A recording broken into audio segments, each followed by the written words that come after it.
තීරණ ගැනීම කියන එක වැදගත් වෙනවානේ. තීරණ ගැනීමත් එක්ක කතා කරනකොට ඉලක්ක හදා ගන්න ඕනේ අපේ ජීවිතේට. හැබැයි මේ ඉලක්ක තියෙන හැම මිනිස්සයාම එක විදිහකටම සාර්ථක වෙනවද? එතනත් ප්‍රශ්නයක් තියෙනවා. දැන් මට ඉලක්කයක් තියෙනවා. ගොඩක් වෙලාවට අපි දරුවෝ දකින්න පාසල් දරුවෝ එහෙම අපි ඉලක්ක ලියා ගන්නවා බිත්තියේ. එතකොට ඒ ඉලක්ක තියෙන මිනිස්සයෝ හැමදාම එක විදිහටම සාර්ථක වෙනවද? ඒකට අපි මොනවද කරන්න ඕනේ? දැන් දිනුගේ ප්‍රශ්නේ කොටස් දෙකකට මම කඩලා බලනවා.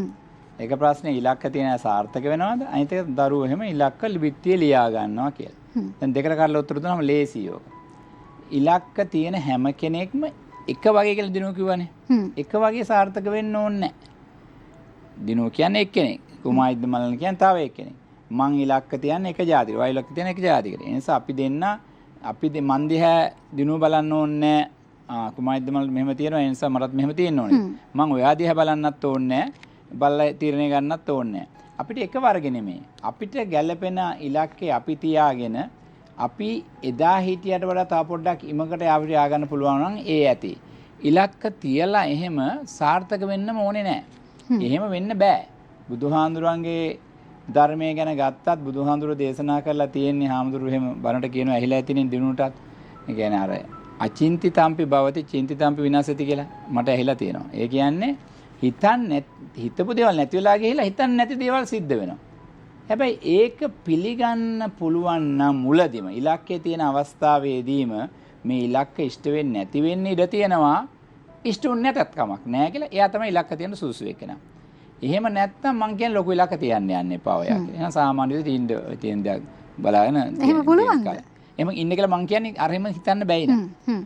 ඉලක්ක තියෙන ඕන කෙනෙක් මේ ඉලක්කය වෙන්නත් පුළුවන් හරියන්නේ නැති වෙන්නත් පුළුවන් තීරණය කළා. හැබැයි හරියන්නේ නැති නොවෙන්න. ඒ කියන්නේ හරියන්න අර දිනු කිව්වාගේ බිත්තියේ ලියලා තියලා ඒක කියලා මතුරලා ඒකට අදාළ ස්වයං යෝජනා ලයිස්තුවක් හදාගෙන ඒවා කියවලා ඕනනම් තමාගේ අද ඉලක්ක ටික අර චිත්‍ර රූප වලට මැවෙන විදිහට ෆොටෝ අලවලා ඒවා දිහා දිනපතා බලලා අරක ඉෂ්ට කරගන්න දැඩි වෙහෙසක යෙදෙන්න ඕනේ. කැපකිරීමක් තියෙන්න ඕනේ.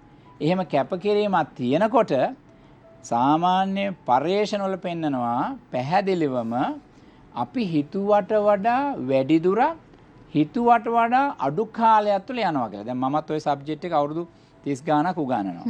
ඉතින් අපිට පේනවා අවුරුදු 5කින් සර් මම මේ ඉලක්කෙ තිබුවා මේ කාර්යක්‍රම මේ ගේ මේ වාහනේ මේ විභාගය කියලා. සමහර අය අවුරුදු 2 යනකොට ඒ සියල්ල සපුරගෙන අපිට වාර්තා කරනවා. ඒ කොහොමද එහෙම වෙන්නේ?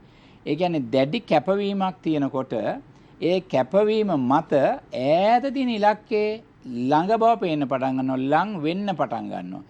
අර මුකුත්ම නැතුව මොලේ නිකම්ම ඔහේ තියෙනකොට සමහර දේවල් තේරෙන්නේ නැහැ, පේන්නේ නැහැ, දැනෙන්නේ නැහැ, ඇහෙන්නේ නැහැ. ඒක හරි අමාරු දෙයක් වගේ දැනෙනවා. අපි ඒකට සැලැස්මක් කරලා ඒක ගැන හිතලා දැඩිව ඒ ගැන එල්බ ගන්නකොට මොලේ ඇස්සේ නියුරෝනත් සංවර්ධනය වෙන්න පටන් ගන්නවා. මොලේ සෛල පණ ගැන්වෙන්න පටන් ගන්නවා. මුළු ඇඟේම සෛල ට්‍රිලියන් ගාණක් තියෙනවා.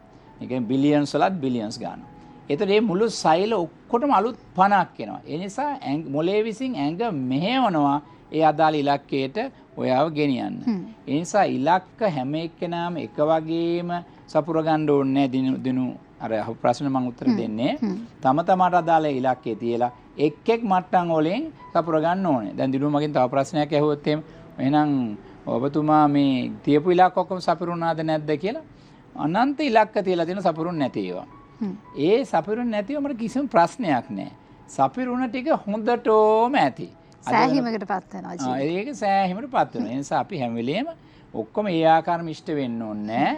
ඒ වුණාට මහන්සලා වැඩ කරන්න ඕනේ. ඒ ලැබෙන දේ බාර ගන්න.